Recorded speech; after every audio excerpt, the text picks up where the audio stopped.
പുതിയ കാലം വല്ലാത്തൊരു കാലമാണ്. വല്ലാത്ത ഭീതിയോടുകൂടിയാണ് ഞാനിപ്പോൾ കുട്ടികളെ പഠിപ്പിക്കുന്നത്. PGയും കഴിഞ്ഞ് വരുന്നവരാണ് പലപ്പോഴും ജേർണലിസം പഠിക്കാനായിട്ട് വരിക. അപ്പോൾ അവരെയൊക്കെ പ്രത്യേകിച്ചും പെൺകുട്ടികളെ പഠിപ്പിക്കാൻ എനിക്ക് വലിയ ഭയമാണ്. അങ്ങനെ ഒരു ഭീതിജനകമായ ഒരു കാലത്ത് നിന്നുകൊണ്ട് ഒരു പഴഞ്ചൻ രീതിയിലുള്ള കാര്യങ്ങൾ പറഞ്ഞാൽ നിങ്ങൾക്ക് എത്രമാത്രം സംവദിക്കും എന്നൊന്നും എനിക്ക് അറിഞ്ഞുകൂടാ. ഒരു രാജാവ് തൻ്റെ നാട്ടിലുള്ള എല്ലാ വൃദ്ധന്മാരെയും വൃദ്ധകളെയും നാട് കടത്താൻ തീരുമാനിച്ചു. ഈ നാടിന് ഈ വയോധികരെ കൊണ്ട് ഒരു പ്രയോജനവുമില്ല. അതുകൊണ്ട് വൃദ്ധന്മാരെയും വൃദ്ധകളെയും ഈ നാട്ടിൽ നിന്ന് നാട് കടത്തുക എന്ന് രാജാവ് ഉത്തരവിട്ടു. നാട് കടന്നു പോകാൻ സന്നദ്ധരല്ലാത്തവരെ കൊന്നുകളയുക എന്നും പറഞ്ഞു. അങ്ങനെ വൃദ്ധന്മാരെയും വൃദ്ധകളെയും അവിടുത്തെ പട്ടാളം ഇറങ്ങി നാട് കടത്താൻ തുടങ്ങി. നാട് കടന്നു പോകാൻ സന്നദ്ധരല്ലാത്തവരെ കൊന്ന് കുഴിച്ചുമൂടി. അങ്ങനെ ഇരിക്കുമ്പോൾ ഒരു പുത്രൻ തൻ്റെ പിതാവിനെ ഒരു നിലവറ ഒരുക്കി, ഭൂമിക്കടിയിൽ ഒരു നിലവറ ഒരുക്കി അതിനടിയിൽ ഒളിപ്പിച്ചു വെച്ച് അന്നവും വെള്ളവും എല്ലാം കൊടുത്ത് സംരക്ഷിച്ചു. അങ്ങനെ ഇരിക്കെ ആ നാട്ടിൽ കൊടിയ പട്ടിണിയുണ്ടായി. നെൽവിത്ത് എങ്ങും കിട്ടാനില്ലാതായി. കൃഷി ചെയ്തില്ലെങ്കിൽ എങ്ങനെ നാം ഭക്ഷിക്കുമെന്ന് ഇപ്പോഴുള്ള ജനങ്ങൾക്ക്, കുട്ടികൾക്ക് എത്രത്തോളം അറിയാം എന്ന് എനിക്കറിഞ്ഞുകൂടാ. കൃഷി ചെയ്യാതെയും ജീവിക്കാം എന്നാണ് അവർ പറയുന്നത്, പ്രത്യേകിച്ചും സോഷ്യൽ മീഡിയകളിലൂടെ. അത് പിന്നീട് പറയാം. ഏതായാലും അവിടെ പട്ടിണിയായി. അപ്പോൾ ഈ മകൻ നിലവറയിൽ അച്ഛനെ, വൃദ്ധനായ തൻ്റെ പിതാവിനെ നിലവറയിൽ ഒളിപ്പിച്ച ആ മകൻ അച്ഛനോട് ചെന്ന് പറഞ്ഞു, അച്ഛാ, ഇനി ഇവിടെ നിന്നിട്ടൊരു കാര്യമില്ല. നമ്മൾ ഈ വീട്ടിനുള്ളിൽ പട്ടിണി കിടന്ന് മരിച്ചു പോകും. ഈ നാട്ടിലുള്ള പലരും ഈ രാജ്യം വിട്ടു പോയി, നമുക്കും ഈ രാജ്യം വിട്ടു പോകാം എന്ന് പറഞ്ഞു. അപ്പോൾ വൃദ്ധനായ പിതാവ് പറഞ്ഞു, തൽക്കാലം നമുക്ക് രാജ്യം വിട്ടു പോകണ്ട. നിന്റെ ഇപ്പോഴത്തെ പ്രശ്നം എന്താണ്? കൃഷി ചെയ്യാൻ പറ്റുന്നില്ല എന്നല്ലേ? കൃഷി ചെയ്യാൻ വിത്തുകളില്ല എന്നല്ലേ? നീ ഒരു കാര്യം ചെയ്യൂ. നമ്മൾ വല്ലപ്പോഴുമൊക്കെ നടന്ന് ചെന്ന് കാണാറുള്ളൊരു കുന്നുണ്ടല്ലോ, ആ കുന്നിൻ്റെ താഴ്വരയുണ്ടല്ലോ, ആ താഴ്വര നീ ഉഴുതുമറിക്കൂ. ഉഴുതുമറിച്ചിട്ട് അവിടെ വെള്ളമൊഴിച്ച് വളരെ സാന്ദ്രമാക്കി ഇടൂ. ആ പ്രദേശം വളരെ ഭൂയിഷ്ഠമാക്കി ഇടൂ എന്ന് പറഞ്ഞു. മകൻ അതുപോലെ ചെയ്തു. കുറച്ചുനാൾ കഴിഞ്ഞപ്പോൾ അവിടെ നെല്ലുകൾ മുളപൊട്ടി വളരാൻ തുടങ്ങി. ധാരാളം പേർ അവിടേക്ക് ഓടിയെത്തി. ഇതാ ഇവിടെ ഒരു അത്ഭുതം, നമ്മുടെ നാട്ടിൽ എങ്ങും നെൽവിത്തുകളില്ലാതിരിക്കെ ഇവിടെ ഇതാ നെൽവിത്തുകൾ മുളച്ച് പൊന്തിയിരിക്കുന്നു. വിവരം രാജാവ് അറിഞ്ഞു. രാജാവ് കൽപ്പിച്ചു, നെൽവിത്ത് ഒളിപ്പിച്ചു വെച്ച് ഈ രാജ്യത്തിലെ ജനങ്ങൾ പട്ടിണി കിടക്കുമ്പോൾ, രാജകൊട്ടാരത്തിൽ വരെ നെൽവിത്തുകൾ ഇല്ലാതിരിക്കുമ്പോൾ, നെൽവിത്തുകൾ ഒളിപ്പിച്ചു വെച്ച ആ കൊള്ളരാത്തവനുണ്ടല്ലോ, അവനെ പിടിച്ചു കെട്ടിക്കൊണ്ടുവരൂ എന്ന് രാജാവ് കൽപ്പിച്ചു. നിമിഷങ്ങൾക്കുള്ളിൽ കുതിരപ്പുറത്തെത്തിയ പട്ടാളക്കാർ ആ ദേശം ഉഴുതുമറിച്ച ആ വൃദ്ധൻ്റെ പുത്രനെ പിടിച്ചു കെട്ടിക്കൊണ്ടുവന്നു, രാജാവിൻ്റെ മുന്നിൽ ഹാജരാക്കി. യവനെ ഉടൻ തന്നെ തലയറുത്ത് കൊന്നേക്കൂ എന്ന് രാജാവ് കൽപ്പിച്ചു. പെട്ടെന്ന് ഈ പുത്രൻ പറഞ്ഞു, കൊല്ലുന്നതിന് മുമ്പ് എനിക്കൊരു അഭ്യർത്ഥനയുണ്ട്, അത് മഹാരാജാവ് കേൾക്കണം. എന്താണ് നിനക്ക് അവസാനമായി പറയാനുള്ളത്? എൻ്റെ അച്ഛൻ പറഞ്ഞിട്ടാണ് ഞാനിത് ചെയ്തത്.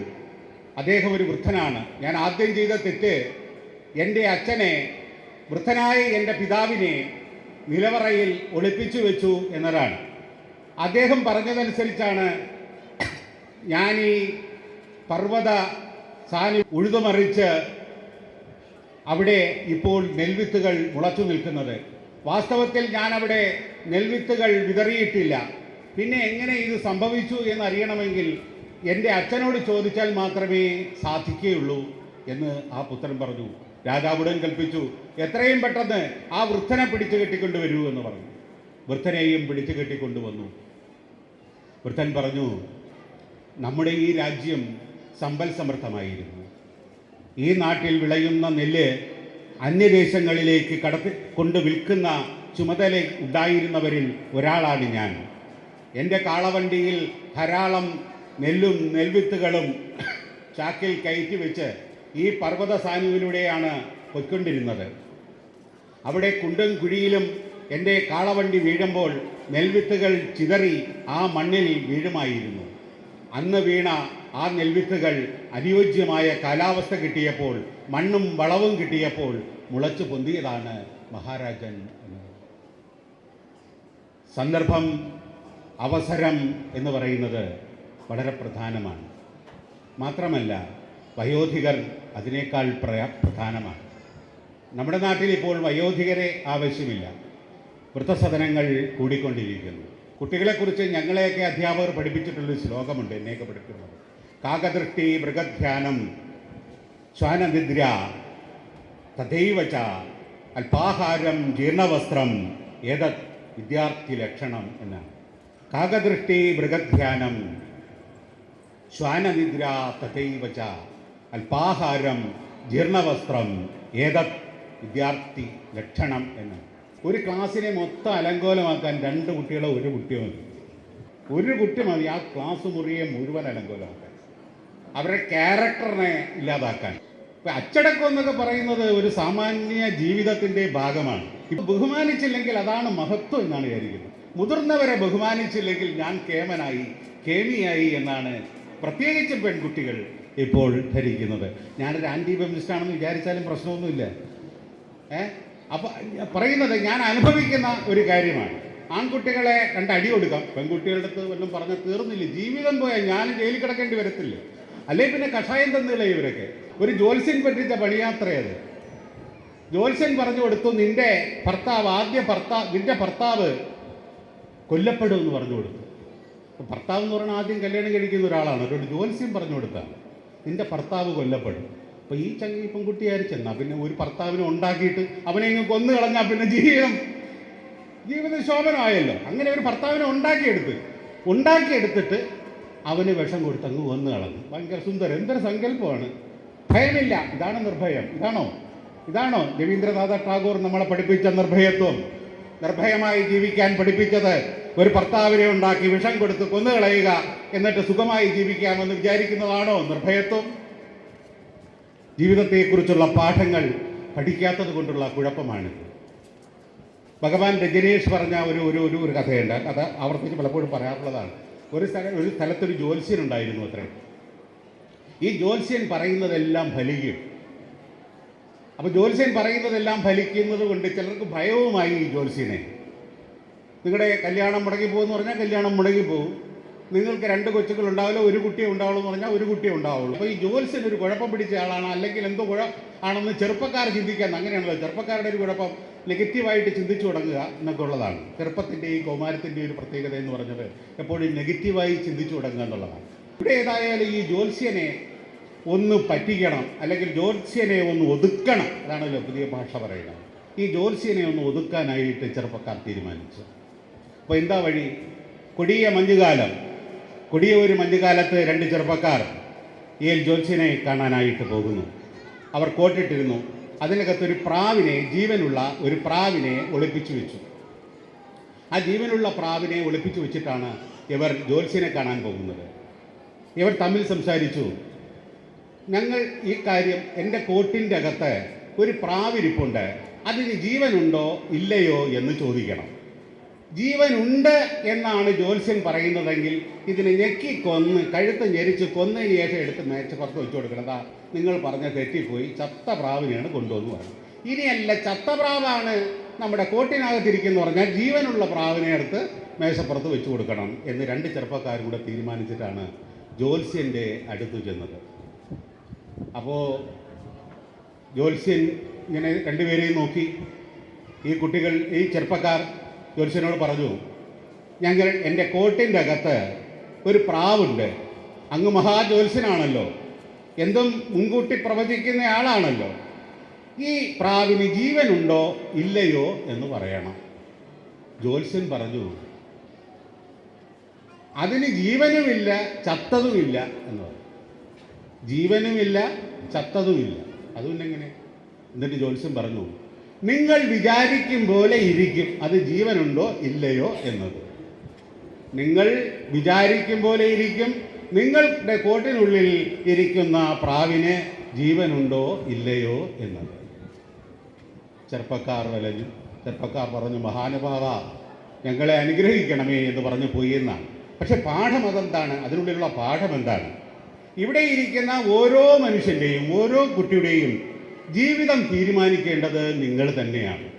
നിങ്ങൾ പരീക്ഷയ്ക്ക് ജയിക്കണോ തോക്കണോ, സാമൂഹ്യ വിരുദ്ധനാവണോ, ഒരു കാമുകനെ ഉണ്ടാക്കി കൊല്ലണോ, ഒരു കാമുകയെ ഉണ്ടാക്കി തീവച്ചു കൊല്ലണമോ, നന്നായി ജീവിക്കണമോ, അച്ഛനെ അമ്മയെ ബഹുമാനിക്കണമോ, ഗുരുക്കന്മാരെ ബഹുമാനിക്കണോ, പാഠങ്ങൾ യഥാർത്ഥത്തിൽ പഠിക്കണമോ, സോഷ്യൽ മീഡിയയിൽ പോയി കോപ്രായങ്ങൾ കാണിക്കണമോ? എന്ത് കോപ്രായവും കാണിക്കാവുന്ന മേഖലയാണല്ലോ സോഷ്യൽ മീഡിയ എന്ന് വിചാരിച്ചിട്ട് അതിന് വേണ്ടിയിട്ട് ഈശ്വരാനുഗ്രഹം ഉണ്ടാകണേ എന്ന് പ്രാർത്ഥിക്കണോ എന്നെല്ലാം നിങ്ങൾക്ക് തന്നെ തീരുമാനിക്കാം. നിങ്ങളുടെ കയ്യിലാണ് നിങ്ങളുടെ ജീവിതം ഇരിക്കുന്നത്. ആ ജീവിതം മറ്റുള്ളവരുടെ കൈകളിൽ കൊണ്ടു കൊടുക്കരുത് എന്നുള്ളതാണ്. നമ്മളിപ്പം മറ്റൊരു ഏൽപ്പിച്ചതാണ്, നമ്മളെ മുഖ്യമന്ത്രിയും പ്രധാനമന്ത്രിയും എല്ലാം ഇവൻറ്റ് മാനേജ്മെൻറ്റിനെ ഏൽപ്പിക്കും. കല്യാണം നടന്നാലും ഇവൻറ്റ് മാനേജ്മെൻറ്റ്, പ്രസവിക്കാനും ഇവൻറ്റ് മാനേജ്മെൻറ്റ് എന്നുള്ള നിലയിലാണ്.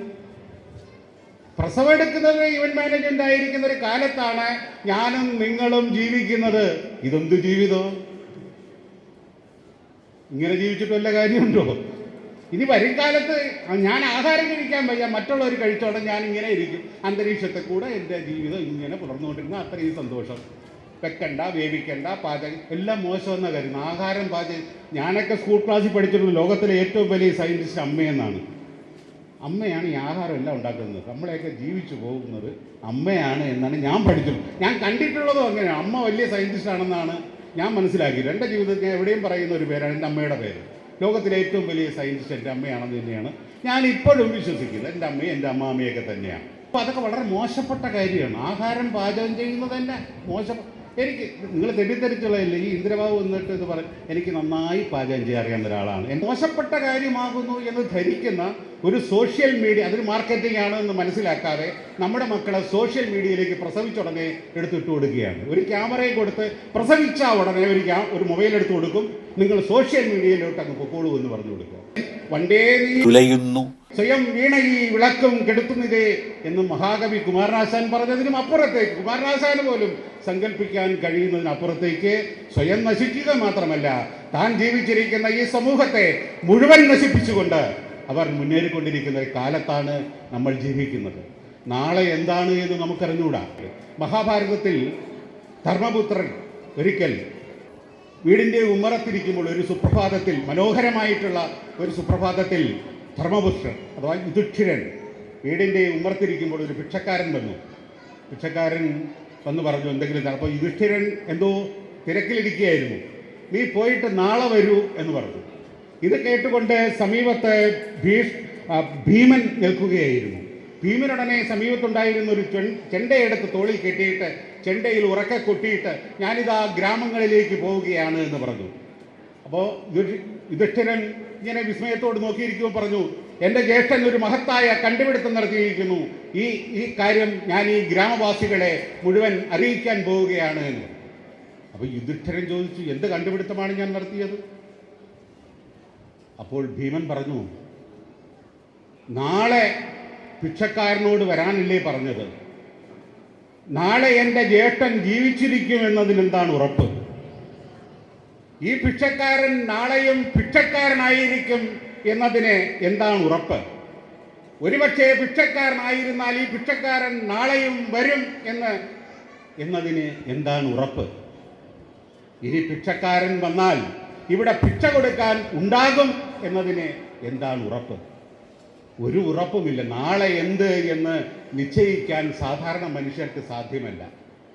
അങ്ങനെയിരിക്കെ ജ്യേഷ്ഠൻ പറയുന്നു നാളെ വരാൻ. അപ്പോൾ ജ്യേഷ്ഠൻ നാളെ കണ്ടുപിടിച്ചിരിക്കുന്നു, അടുത്ത നിമിഷത്തെ കണ്ടുപിടിച്ചിരിക്കുന്നു. മനുഷ്യർക്ക് അവൻ ജീവിച്ചിരിക്കുന്ന ആ നിമിഷം മാത്രമേ ഉള്ളൂ. അടുത്ത നിമിഷം എന്ത് സംഭവിക്കുമെന്ന് ലോകത്ത് ആർക്കും നിശ്ചയിക്കാൻ കഴിയുകയില്ല.